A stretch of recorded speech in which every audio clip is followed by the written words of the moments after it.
Evangelho segundo Marcos, capítulo 5.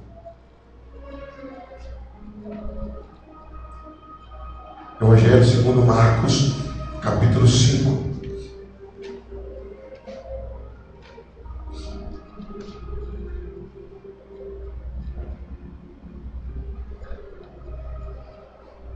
Evangelho segundo Marcos, capítulo 5. Obrigado, meu querido.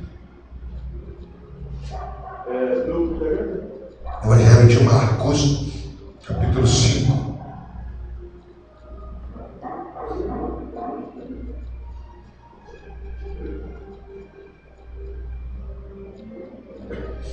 Evangelho segundo escreveu Marcos, capítulo 5.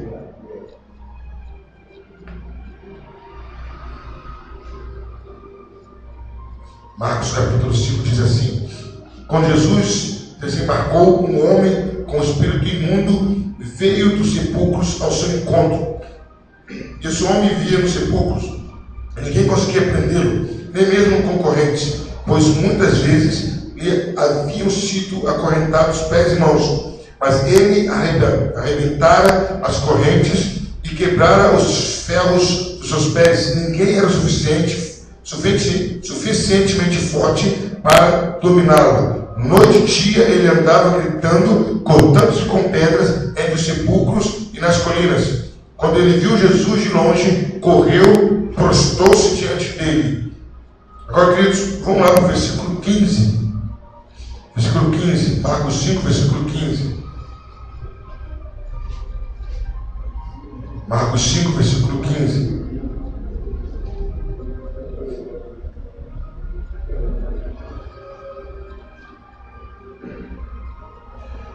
Marcos 5, versículo 15 diz assim: quando se aproximaram de Jesus, viram ali um homem que fora possesso da legião de demônios, assentado, vestido em perfeito juízo, e ficaram com medo. Mas ainda, queridos, vamos continuar no versículo capítulo 5 ainda, no versículo 23. Ainda no capítulo 5, versículo 23. Ele implorou incessantemente, versículo 22. Então chegou ali um dos dirigentes da sinagoga, chamado Jairo. Vendo Jesus, prostrou-se aos seus pés. Ele implorou insistentemente: minha filha está morrendo, vem, por favor, e impõe as mãos sobre ela para que seja curada e que viva. 24. Jesus foi com ele. Uma grande multidão seguia e o acompanhava, e o comprimia. Estava ali certa mulher que havia 12 anos vinha sofrendo de hemorragia. Ela padecera muito sob o cuidado de vários médicos e gastara tudo que tinha, mas em vez de melhorar, piorava. Quando ouviu falar de Jesus, chegou por trás dele, no meio da multidão, e tocou em seu manto, porque pensava: se eu tão somente tocar em seu manto ficarei curada. 29. Imediatamente cessou a sua hemorragia e ela sentiu em seu corpo que estava livre do sofrimento. Mas no mesmo instante Jesus percebeu que ele havia saído do poder, virou-se para a multidão e perguntou: quem me tocou? Responderam os seus discípulos. Fez a multidão aglomerada ao teu redor e ainda perguntas: quem me tocou? Mas Jesus continuou olhando ao redor para ver quem tinha feito aquilo. Então a mulher, sabendo o que lhe tinha acontecido, aproximou-se, prostrou-se aos seus pés e, tremendo de medo, contou-lhe toda a verdade. Então ele disse: filha, a tua fé a curou, vai em paz e fique livre do seu mal. Enquanto Jesus ainda estava falando, chegaram algumas pessoas da casa de Jairo, dirigente da sinagoga. Sua filha morreu, disseram eles. Não precisa mais incomodar o mestre. Não fazendo caso do que eles disseram, Jesus disse ao dirigente da sinagoga: não tenha medo, tão somente creia. Versículo 41 agora, queridos. Versículo 41. E tomou-a pela mão e lhe disse: Talita cumi, que significa: menina, eu lhe ordeno, levanta-se. Imediatamente a menina, que tinha 12 anos de idade, levantou-se e começou a andar. Isso os deixou atônitos. Senhor, lemos a sua palavra, lemos vários segmentos, várias partes do capítulo 5 de Marcos. Papai, fale conosco. Papai, cantar é muito bom, orar é fabuloso, ofertar é gratificante, mas, papai, ouvir a sua voz é incalculável. O Senhor falar conosco na nossa necessidade, em cima daquilo que nós queremos e precisamos, é insubstituível, não tem preço. Então fale conosco, Pai, que o Teu Espírito Santo seja soberano, que o Teu Espírito Santo ministre aos nossos corações, em nome de Jesus, amém. Queridos, o capítulo de Marcos, ou o Evangelho de Marcos, foi escrito com a intenção de mostrar que Jesus era o Filho de Deus. Mateus escreveu o seu Evangelho para mostrar que Jesus era o Rei dos Judeus. Então Mateus se preocupou em mostrar isso. Marcos já queria mostrar que Jesus era o Filho de Deus, no sentido de ser poderoso como Deus, de ter poder, de ter domínio. E aí, queridos, a gente observa que Marcos fala de inúmeros milagres de Jesus. Mas no capítulo 5, Marcos se dedica todinho a milagres. E aí, queridos, Marcos fala primeiro de um endemoniado que tinha uma legião sobre ele. E Marcos fala de legião, calculando a questão sobre o exército romano, que para o exército romano, legião era de 3 a 6 mil soldados. Então aquele homem provavelmente tinha uma variação de 3 a 2 mil, entre 6 mil demônios naquele homem. E o texto diz que ninguém podia mais com ele. Acorrentava e arrebentava, mas quando ele já viu Jesus, ele já se prostrou diante de Jesus, o adorou. Jesus expôs aquele demônio, e aquele homem que vivia de dia e de noite correndo, se mutilando, se cortando, estava ao lado de Jesus, sentado, vestido no seu juízo perfeito.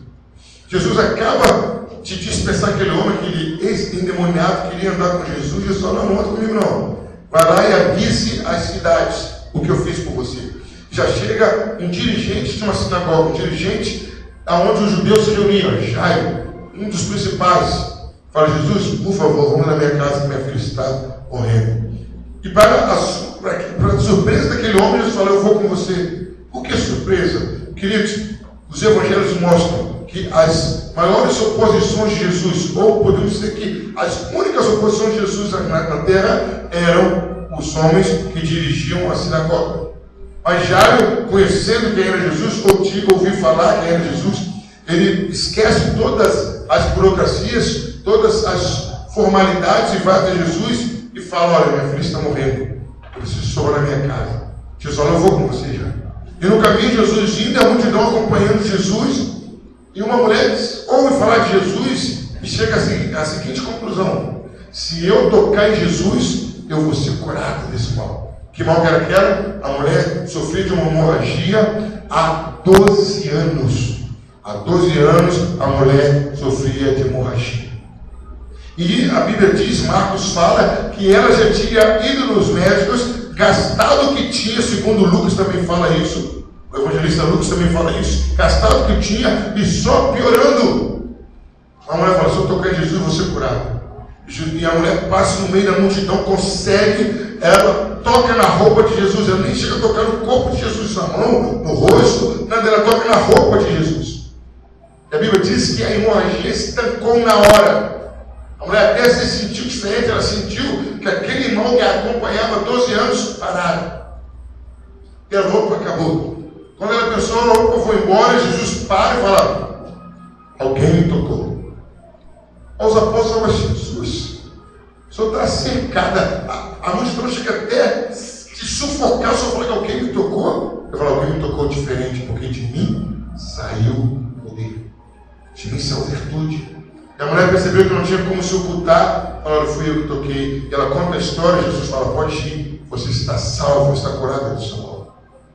E queridos, e na mesma sequência, Jesus acaba de libertar um endemoniado e o libera para pregar. Já vem Jairo pedindo um milagre, e Jesus começa a ir para a casa de Jairo, a mulher toca em Jesus, Jesus cura a mulher, já chega a notícia: Jairo, não incomode mais o mestre, não deu tempo, sua filha morreu. Aí o presbítero, o cara pode falar que Jesus não chega antes e nem chega atrasado.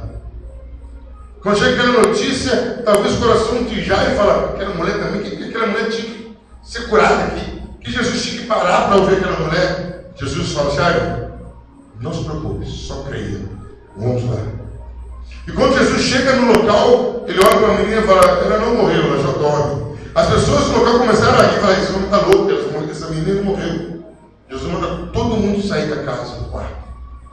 E como uma atitude quase que insana, Jesus olha para o cadáver, para a menina de 12 anos morta, e fala, menina, eu te ordeno, levanta. E a menina levanta, queridos, normalmente, e volta à vida normal. Queridos, nós presenciamos aqui no capítulo 5 de Marcos 3 milagres. E aí, queridos, a gente começa a analisar o que seria milagre. A palavra no latim para milagre seria miraculum. O verbo mirare. O que quer dizer isso? Maravilhar-se. É algo que acontece, um acontecimento dito extraordinário, que à luz dos sentimento e conhecimento até então disponível, não possui explicação científica já conhecida. Então o que é milagre? É algo que a ciência e o conhecimento não conseguem explicar. É algo extraordinário que acontece. É algo fora do comum. É algo que Deus, para céu e terra, para fazer. Queridos, nessa noite, eu quero estar falando exatamente sobre isso. Milagre. Se a gente fizer um apanhado rápido sobre o ministério de Jesus, só de milagres, que as pessoas foram citadas, e os milagres foram contados como esses, com detalhe, foram 37 milagres diferentes, fora aquelas pessoas que Jesus curava na multidão, que a gente não ficava sabendo. E nessa noite eu quero falar sobre isso, queridos. Milagres, antes, durante e depois. Milagre, antes, durante e depois. Queridos, a primeira coisa que eu quero falar sobre o milagre é antes do milagre. O que é que acontece? O que vinha acontecendo, queridos, no milagres que nós lemos, e qualquer milagre que acontece, o que acontece antes? Primeira coisa, queridos, situação sem solução. Queridos, quando a situação fica a um ponto que não tem solução, quando, queridos, a situação perde fora, sai do nosso controle. Quando a gente começa até a desanimar. Ou pior, quando a gente começa a se acostumar com aquela situação.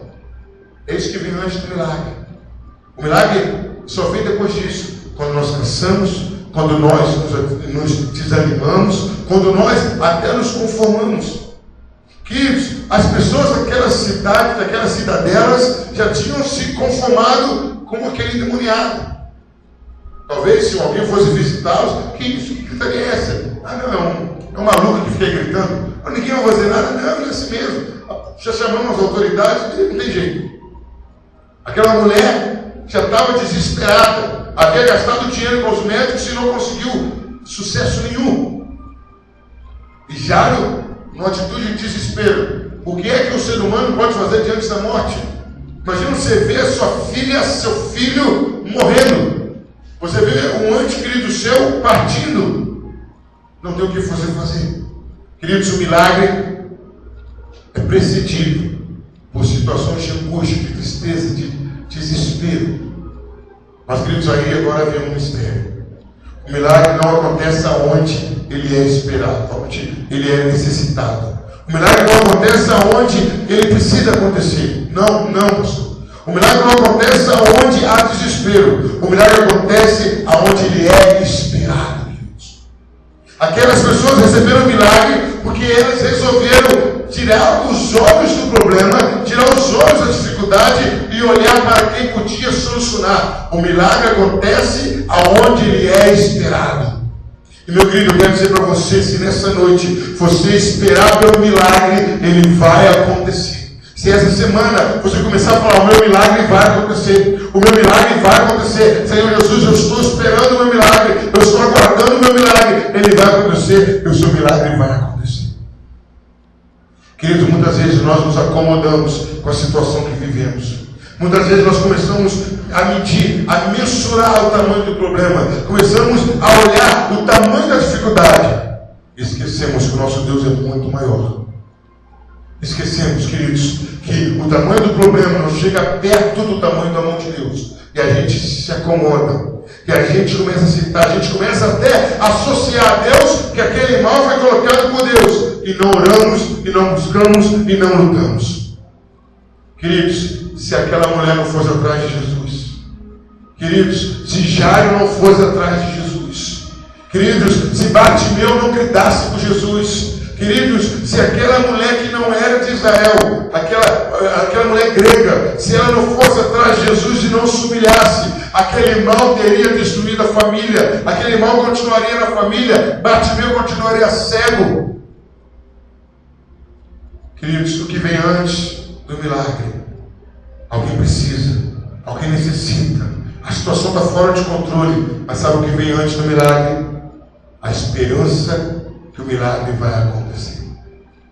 O pedido que o milagre vai acontecer. A fé que eu vou pedir e Deus vai fazer. Queridos, o que precede o milagre é a minha fé e a sua fé.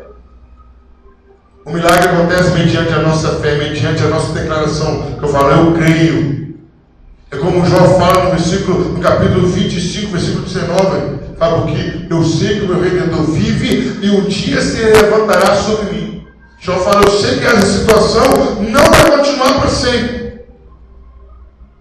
Queridos, Deus mudou a história de muitos povos. E isso a gente vê constantemente no livro de Juízes, que o povo sofria até quando o povo sofria, igreja? Até quando eles começavam a clamar. Quando o povo clamava, Deus levantava uma solução. O povo de Israel ficou 430 anos no deserto, no Egito. Mas o povo começou a clamar, Deus levanta Moisés. Queridos, você quer um milagre? Clame. Quer um milagre? Clame. Não importa o quão difícil é a sua causa. Por isso que se chama milagre. Porque é uma coisa extraordinária. É uma coisa que o homem não explica, que a ciência não explica, que você não entende. O que precede o milagre? Situações ruins, situações contrárias, mas a fé incorporada, encorpada do clamor, traz o milagre. Milagre, o que vem antes? Oração, fé. Durante o milagre, queridos. O que acontece exatamente durante o milagre? O que acontece na hora? Você está antes, podemos dizer que estamos vivendo isso. Estamos antes do nosso milagre, amém, igreja? Estamos antes do nosso milagre. A gente não sabe quantas horas que faltam para o nosso milagre, eu creio nisso. Eu não sei quantos minutos faltam para o seu milagre. Não sei se falta 1 ou 2 dias para o seu milagre. Mas se você começar a falar, Jesus, eu estou esperando o meu milagre. Jesus, eu estou não só precisando, mas eu creio, Jesus, eu quero o meu milagre. E o meu milagre é nessa área. O meu milagre é nessa outra área. O meu milagre é nessa outra área. Isso precede o milagre. Mas o que acontece na hora do milagre? Durante que o milagre está acontecendo, queridos. Nós podemos ver aqui que quando o milagre está acontecendo, aleluia, glória a Deus, as forças, maravilha, obrigado, Jesus. Na hora do milagre está acontecendo, as forças do mal são retiradas, amém, igreja? Na hora do milagre está acontecendo, toda investida de Satanás, toda a força satânica está sendo removida. Aquele homem demoniado estava possesso por uma legião, mas quando Jesus começou a operar o milagre, Satanás começou a se manifestar, Satanás começou a se render, os demônios começaram a falar, vem um que vai tirar o nosso poder sobre esse homem. Meu querido, quando você está no meio do milagre, aleluia, no meio do milagre, Satanás começa a ficar neutralizado naquela situação. As brechas que o diabo achava, as brechas que o diabo tinha, na hora do milagre, ele fica neutralizado, ele não consegue mais agir, ele não consegue mais intervir. O milagre neutraliza o poder de Satanás. Na hora do milagre, queridos, Deus muda até o seu organismo na hora. Deus opera a cura imediata. Aquela mulher toca em Jesus e o mal estanca. A hemorragia para. O sangue que chorava não chorava mais. Queridos, a mulher é sarada. Queridos, quando o milagre está acontecendo, Deus vai lá na área e toca na área que você precisa. O milagre é isso. É Deus neutralizando a força de Satanás. O milagre é isso. É Deus tocando na área que está enferma. O milagre é do sobrenatural de Deus acontecendo. O milagre é Deus parando a ordem da natureza em David. O milagre é Deus neutralizando as forças de Satanás. Então comece a crer nisso, comece a pedir isso. Senhor, há uma área na minha vida capenga, há uma área na minha vida problemática, há uma área na minha vida que eu não sei mais o que fazer. Eu já desisti, eu já desanimei. Senhor, a minha família tem isso. Senhor, a minha vida financeira é assada, a minha saúde é assim, os médicos não dão jeito, mas eu estou ouvindo uma palavra profética, que o Senhor faz milagre ainda hoje, e o milagre é isso. O Senhor neutraliza a força de Satanás. Então comece a tirar Satanás aonde ele está agindo. Começa a tocar onde ninguém consegue tocar. Jesus tocou naquela mulher, na fonte do problema. Jesus vai tocar na fonte do seu problema nessa semana. Quem crê isso, dá um glória a Deus aí, meu querido. Glória a Deus. Fala, Jesus vai tocar na área que está carente da sua vida. Mas milagre vai muito além disso. Milagre vai contra até o evidente. Milagre vai contra o visível. Milagre vai contra a lógica. Que isso, pastor, o senhor está falando? Aquela menina literalmente estava morta. Aquela menina não tinha mais jeito. O espírito, a alma já tinham saído do corpo daquela menina. Mas milagre é contrariar a lei da natureza. Amém, igreja? Milagre é contrariar as consequências da natureza. Milagre é ir em direção contrária ao natural. Milagre é Deus fazer o extraordinário na nossa vida. O que é milagre durante, pastor? Milagre é Deus neutralizar Satanás. Milagre é Deus tocar na área carente. Milagre é Deus trazer aquilo que foi embora. É aquilo que foi embora. Essa semana na sua vida vai ser trazido por Deus. Sua saúde foi embora, ela vai voltar. A sua paz foi embora, ela vai voltar. A sua estabilidade financeira foi embora, ela vai voltar. A sua fé foi embora, ela vai voltar. Porque essa semana eu profetizo em nome de Jesus. Essa semana que milagre acontecer. Essa semana que o impossível acontecer. Essa semana, se você conseguir comprar, creia nisso, meu querido. Você comprar aquilo que você nem imagina. É semana de milagre. É semana de Deus abrir as portas dos céus e derramar chuvas de Deus sem medida. Milagre é Deus romper o natural com o sobrenatural. Milagre é Deus romper o ordinário, aquilo que é em ordem, com o extraordinário. Milagre é Deus romper o Todo-Poderoso, aquilo que é frágil e fraco está acabando. Milagre, antes, é momento de dor, de desespero, mas a minha dor e a sua dor não provocam milagres, queridos. Amém, igreja? A sua dor e a minha dor não provocam milagre. O que faz o milagre acontecer é a minha fé e a minha oração. É a sua fé e a sua oração. Eu posso estar sofrendo, eu posso estar desesperado, batendo com a cabeça na parede, mas enquanto eu não creio que eu tenho um Deus, que eu tenho um Senhor Jesus que pode mudar isso, isso não acontece. E durante o milagre, queridos, aonde tem intervenção diabólica, Deus rompe. E queridos, não tem como eu não citar isso. O profeta Daniel, no capítulo 10 de Daniel, ele ora, e está orando, e não chega uma resposta que ele queria. Não chega uma resposta, mas ele continua orando. E Daniel ora por 21 dias. E finalmente chega a resposta. E chega a explicação por que aquela resposta não tinha vindo antes. Sabe o que o anjo fala? Daniel, desde o primeiro dia que você se humilhou a Deus, eu vim para responder a sua oração. Eu vim para te explicar as coisas. Mas demônios que governam a Pérsia, ele se fez oposição a mim, Daniel. E por 21 dias eu fiquei lutando, até que no 21º dia, quem chega? Miguel. Ele chega, me ajuda na batalha, eu cheguei até você. Queridos, o que Deus quer falar conosco? Meu querido, não pare de orar, porque na hora que você está orando, uma batalha no céu está sendo travada, para que o seu milagre chega. E aí quando você para, o anjo que estava descendo, ele começa a ser vencido pelas hostes satânicas, começa a ser vencido pelos demônios. Meu querido, continua orando, porque se a bênção é grande, a potestade do mal é grande. Mas aí, querido, é a hora que Deus manda Gabriel, manda Miguel, manda quem quer que ele tenha que mandar, mas a sua bênção chega. Então o que traz milagre é a oração, o que traz milagre é a fé. E quando o milagre está acontecendo, toda a manifestação demoníaca é cessada. Cessam os demônios na sua família, cessam demônios na sua vida financeira, cessam demônios na sua saúde, cessam demônios na sua rua, no seu bairro, cessam toda a operação de Satanás na igreja. Porque Deus traz de volta aquilo que já tinha ido embora. Mas, queridos, e aí? Milagre antes, clamor e fé. Milagre durante, neutralização do poder de Satanás. Completamente. Deus toca no ponto exato e opera o sobrenatural. Deus traz de volta aquilo que tinha ido. Deus conserta o que não tinha conserto. Mas e depois?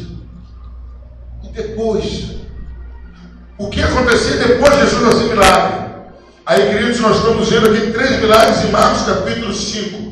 E o que acontecia, queridos? Aquele homem que foi curado, nasceu nele uma intenção, um propósito, uma vontade de andar com Jesus. Jesus, eu sou grato ao Senhor, que só o Senhor e eu sabiam como que nós sofríamos. Como eu sofria com esses demônios na minha vida. Perdi família, perdi tudo, só o Senhor e eu tínhamos noção do que eu passava. Eu vou andar com o Senhor com gratidão. Amém? Eu sou amém, meu querido, mas eu não preciso que o Senhor ande comigo. Eu preciso que você anuncie aos outros o que eu fiz na sua vida. Aquela mulher recebeu o milagre e como que ela ia saindo? De fininho, pé por pé, Jesus fala, alguém me tocou. Eu falei, Jesus não queria expor aquela mulher ao ridículo, jamais. Jesus queria que aquela mulher testemunhasse o que ela tinha e o que ela recebeu. Depois que Jesus cura a filha de Jairo, ele fala, até de comer para ela, volta para a mão. E a Bíblia diz que todo mundo se atemorizou com a ressurreição da vida de Jairo. As pessoas ficaram atônitas. As pessoas ficaram surpresas. Queridos, depois que você recebeu o seu milagre, essa semana, o que você vai fazer? Aleluia! O que você vai fazer? Você só vai ficar agradecendo a Jesus? Alguém tem que agradecer. Só ficar só de joelho agradecer. Jesus, glória a Deus. Tem que fazer. Mas Jesus fala, amém, obrigado por estar me agradecendo. Mas vai anunciar aos outros o que eu fiz. Vai pela sua vizinhança e fala, olha, você fica com contato de cabeça baixa. Você até comentava de mim. Jesus fez um milagre essa semana na minha vida.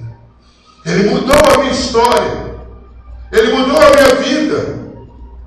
Ele fez um milagre. Você vai receber a sua bênção que sai de fininho? É só você?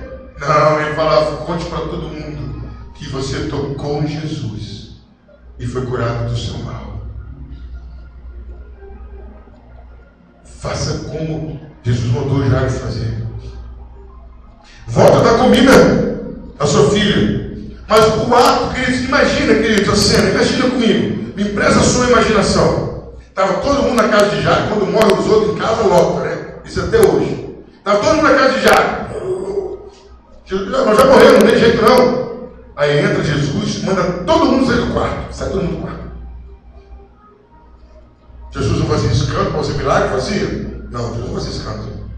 Ele chegou para a menina e disse, levanta, eu te ordeno, levanta. De repente, imagina comigo, o que você imagina comigo? Como que Jairo saiu do quarto para pegar comida? Como que ele saiu do quarto? Sai Jairo, comida aqui. Mas o que foi? O que foi? já está saindo, Pedro, Tiago, João, indo embora. E já era alegre, a mãe da menina alegre. Já fica com comida para a filha. Imagina a cena, os incrédulos lá de fora, os curiosos lá de fora, vê. Aí começa, já levou comida para a filha. A filha ressuscitou, que isso? Vamos olhar, a menina está comendo, que isso é isso? Jesus quer que todos os que olhem para você, os que não acreditam no seu Deus, que não acreditam no seu Jesus, não acreditam no seu cristianismo, não acreditam na sua dedicação, não acreditam na sua conversão, não acreditam na sua fé, vejam o alvoroço na sua casa, que Ele mudou a sua história, que Ele mudou a sua família. O que você vai fazer depois do seu milagre? Contar para todo mundo. Você vai ser o fofoqueiro da sua vida. Você vai falar: olha, o meu Jesus arrebentou. O meu Jesus mudou. Queridos, nós vemos outras pessoas que receberam milagres. 10 leprosos, foram 10 curados, um apenas voltou para agradecer. Eu olho as pessoas que foram curadas, saíram correndo e não voltaram. Queridos, após o seu milagre, seja grato, sim, agradeça, mas leve uma vida de devoção a Jesus. Leve uma vida de propagação do Evangelho. Leve uma vida de anunciar o que Ele fez na sua vida. Assuma uma nova postura e fala: Jesus, eu vou arrebentar a boca do balão. Eu vou anunciar para todo mundo o que o Senhor fez. Mesmo quando eu contar o que passava na minha vida fosse vergonhoso, com a mulher que tinha hemorragia. Mas eu vou cantar, era vergonha, olha que vergonha. Passava isso na minha casa, passava isso na minha saúde. A minha geladeira estava vazia, meu armário estava vazio, meu sapato estava furado, minha roupa estava usada. Mas, vem cá, olha a minha geladeira, olha o meu armário, olha o meu sapato, olha o meu tênis de 220 reais, olha a minha camisa de 100 reais, olha o que ele fez. Antes eu não tinha, agora eu tenho. Conte, querido. Milagre antes, clamor e oração. Milagre durante, Deus parando a obra de Satanás. Deus tocando com o poder dele aonde tem que ser tocado. Deus trazendo de volta o que você perdeu. Milagre depois é você sendo grato com atitude, com palavras e propagando o que Deus fez na sua vida. Que Deus esteja nos abençoando grande e poderosamente. Eu vou ratificar o que eu estou falando, confirmar o que eu estou falando. Essa semana, sem a menor sombra de dúvida, você que ouviu essa palavra, é semana de milagre. Na minha vida também, na vida do irmão, na vida do irmão, na vida da irmã, na sua vida é semana de milagre. Ele vai fazer aquilo que você está pedindo. Não vê? Deus vai fazer aquilo aqui, até que eu não estou imaginando. Não. O que provoca milagre? Clamor e fé. Ele pode ir além do que você está esperando, mas ele vai atender aquilo que você está pedindo e clamando. Que Deus esteja nos abençoando poderosamente. Creia, semana de milagre começou neste domingo. Que Deus nos abençoe, igreja, grande e poderosamente.